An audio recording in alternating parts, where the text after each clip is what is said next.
Hi there, my name's Simon Drew, and welcome to the Practical Stoic Podcast, where I give you practical Stoic advice for modern times.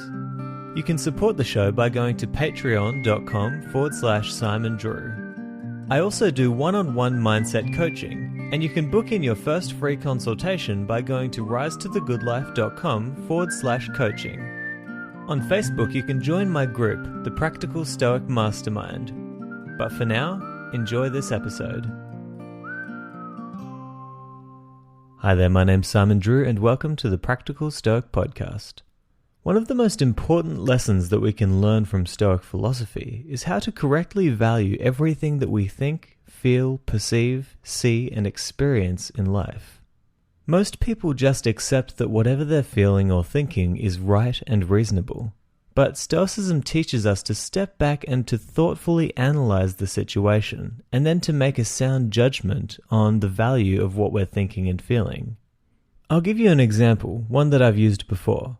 Let's say you're looking to buy a new car, and you're about to sign the paperwork. Ordinarily, a person might mistake the feelings of excitement that they feel as a sense of happiness and fulfillment. And so, eager to keep this feeling going, they sign the paperwork and drive off the lot with a brand new car, sure to make their friends envious. But Stoicism teaches us to pause and to be mindful of the value of our emotions. And a true Stoic would pause before buying that new car and try to put the correct value on the feelings of excitement. She would come to the conclusion that these feelings are not true happiness or fulfillment, and that they will soon be gone once the initial excitement has subsided. She will understand that true happiness comes not from possessions, but from the pursuit of wisdom and virtue. She may still buy the car, but she'll do it for the right reasons, not based on whims or excessive passion. Stoicism can have a powerful impact on a person's life simply by helping them to understand when they are in correct thought and when they are not. Sure, it's very difficult to admit when your thinking is wrong, but the value is in understanding that you're wrong. This can be helpful in many situations. For example, if you're feeling anxious, Stoicism can help you to discover whether or not your anxiety is valid. If you're feeling happy, Stoicism can help you to find out if that happiness is real or not. If you're angry, then Stoicism can help you to see the bigger picture and to decide if what you're angry over is worth all of the effort. And in today's episode, I wanted to read a couple of quotes from Marcus Aurelius where he gives us a simple and yet effective strategy for separating truth from fiction when it comes to our emotions and perceptions. So I'll share those quotes now. First, Marcus Aurelius said, quote, "This is a fine saying of Plato, that a person who is going to discuss human affairs should examine earthly things as if looking down from somewhere above.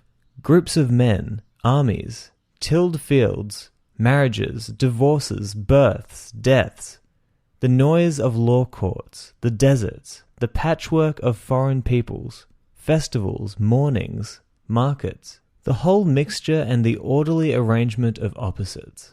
End quote. So many of you will know this technique as the view from above.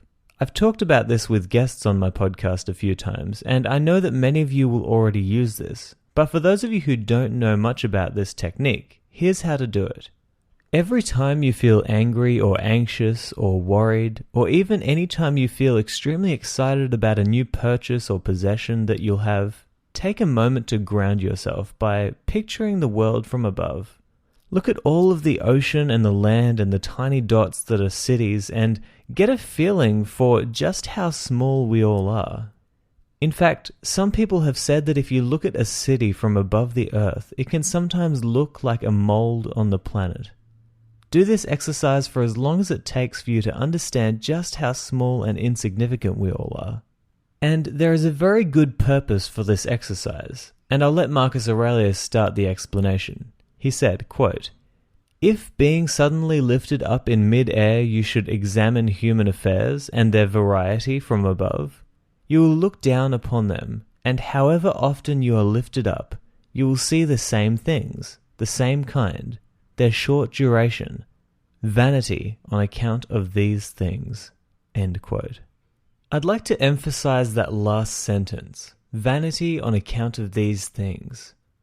Sometimes when I climb a mountain, I look down at the roads around the mountain, and I'm astounded by how tiny and insignificant the cars all look from the heights of the mountain. I imagine all the people driving those cars, and I am reminded that every single person driving on that road thinks that their life is the most important life, and that where they're going right now is important, and that where they've come from is important, and they think that what they're listening to is the best music. This is what Marcus Aurelius is talking about with that last sentence. We all have so much vanity when it comes to our tiny little lives here on earth. We think that our problems are the worst problems, that our choices are the best choices, that our lives are the most important lives, and that our emotions are always right. But when you look at the earth from above and realize just how insignificant we all are, it sure does give you a great perspective.